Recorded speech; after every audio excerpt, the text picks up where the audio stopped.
नमस्कार मैत्रिणींनो, माझ्या चॅनलमध्ये तुमचे खूप खूप स्वागत आहे। तर मैत्रिणींनो, कशा आहात सर्वजण? मस्त ना?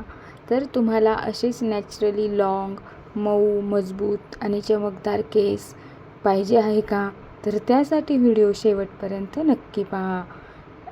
तरच तुम्हाला समजेल की लॉंग हेअरसाठी, काळ्या केसांसाठी आणि चमकदार केसांसाठी काय वापरायचे आहे ते। पांढरे केस काळे करण्यासाठी परत तर दह्याचा उपयोग मी इथे करणार आहे। व्हिडिओ शेवटपर्यंत पहा आणि आवडल्यास चॅनलला नक्की लाईक, फॉलो, शेअर करायला विसरू नका। हा व्हिडिओ फक्त तुमच्यासाठी आहे। चला तर मग चालू करूया का? तर इथे पाहू शकता तुम्ही हे किती काळे झालेले आहे तेल। तर ते कसे बनवायचे आहे ते मी तुम्हाला सांगणार आहे। इथे मी दही घेतलेले आहे। दह्यामुळे आपल्या केसातला कोंडा पूर्णपणे कमी होतो आणि कोंडा पूर्ण जातो। दही हे खूप उपयुक्त आहे हेअरसाठी।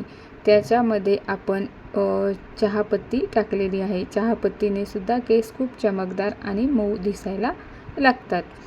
त्यानंतर छान असे मिक्स करून घ्यायचे आहे। छान असे बाउलमध्ये मिक्स केल्यानंतर त्याला असे थोडेसे ठेवायचे आहे। त्यानंतर याच्यामध्ये मी मेथीदाणे टाकलेले आहे। मेथीदाणे सुद्धा केसांसाठी खूप चांगले असतात, केसांना मजबूत मुळापासून करतात। मेथीदाणे टाकून घेतल्यानंतर ते परत मिक्स करून घ्यायचे आहे। मी असे मिक्स करून घेतले आहे। त्यानंतर त्याच्यामध्ये मी इथे कांदा घेतलेला आहे। तो कांदा पूर्णपणे खिसून घ्यायचा आहे। कांद्याने सुद्धा हेअर फॉल कमी होतो। तर कांदा पण मी किसून घेऊन त्याच्यामध्ये छानपैकी किसला आणि टाकून दिलेला आहे कांद्याचा रस त्याच्यामध्ये। कांदा जर तुम्ही नियमित लावला तर तुमचा हेअर फॉल होणे सुद्धा कमी होईल आणि केस परत बेबी हेअर यायला सुद्धा सुरुवात होईल। टक्कल पण पडणार नाही। हे तुम्ही आठवड्यातून एकदा हे करू शकता।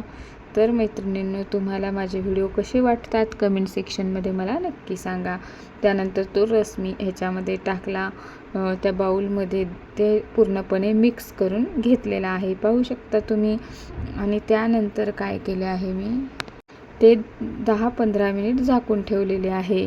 पाहू शकता तुम्ही, मी त्याला 10-15 मिनिट असे झाकून ठेवलेले आहे आणि त्याला असे पाणी सुटलेले आहे। मग ते पाणी पूर्णपणे मी एका प्लेटमध्ये गाळून घेतलेले आहे चाळणीच्या साहाय्याने। पाहू शकता तुम्ही, मी चाळणीच्या साहाय्याने त्याला पूर्णपणे गाळून घेतलेले आहे। खाली फक्त त्याचं रस पाणी पडत आहे। तर काय करायचं, तुम्ही पण अशा प्रकारे गाळून घ्या, जेणेकरून केसांना मुळापर्यंत लावता येईल आणि केस मजबूत, शायनी आणि कोंडा पूर्णपणे नाहीसा होईल। तर असे तुम्ही रेग्युलरली तर नाही करू शकत, पण आठवड्यातून, 15 दिवसातून, महिन्यातून एकदा तर नक्की करू शकता। परत असे गाळून घेतल्यानंतर आपण त्याच्यामध्ये येथे मी आवळा पावडर घेतलेले आहे। त्यामध्ये तुम्ही 2 चमचे आवळा पावडर टाका। त्याला छान असे मिक्स करून घ्या। त्यानंतर मिक्स केल्यानंतर पाहू शकता तुम्ही, ते पूर्णपणे मिक्स झालेले आहे। त्यानंतर त्याच्या गुठी ठेवायच्या नाही आहे। आणि तुम्ही हा व्हिडिओ कुठून पाहताय हे मला कमेंट सेक्शनमध्ये नक्की सांगा। आणि तुम्हाला तर इथे मी हे आवळा पावडर काळ्या भांड्यामध्ये टाकून घेतलेले आहे। त्याला छान असे मिक्स करून रात्रभर आपण ते तसेच ठेवणार आहोत। आता मला हे पण सांगा तुम्हाला माझा व्हिडिओ कसा वाटला? छान वाटला असेल तर प्लीज लाईक करा, कमेंट करा, शेअर करा आणि सबस्क्राईब करा। रात्रभर हे असेच ठेवल्यानंतर तुम्ही सकाळी त्याला उघडून पाहू शकता किती काळे झालेले आहे, ते पूर्णपणे काळे झालेले आहे, पाहू शकता तुम्ही। तुम्हाला व्हिडिओ आवडला असेल तर नेक्स्ट व्हिडिओमध्ये भेटू। धन्यवाद मैत्रिणींनो।